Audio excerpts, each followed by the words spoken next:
Hello Sonara, তোমরা কেমন আছো? আমরা শিখবো বাংলা স্বরবর্ণ। সরু, সরু দিয়ে অজগর। সরাইয়া, সরাইয়া দিয়ে আনারস।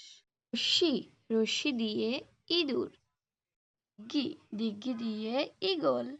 উ, উ দিয়ে উট। ঔ, ঔ দিয়ে ঐরাবত। রসল্লি, রসল্লি দিয়ে ঋষি। লি, লি দিয়ে লিচু। এ, গরু গাড়ি। ওই, ওই দিয়ে হাতি।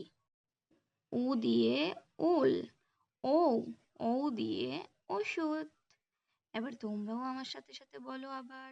শুরু, সরাইয়া, রশ্মি, দিঘি, উ, ও, রসলি, লি, এ, ওই, উ, ও। যদি আমার ভিডিওটা ভালো লাগে তাহলে চ্যানেলটা সাবস্ক্রাইব করে দিও।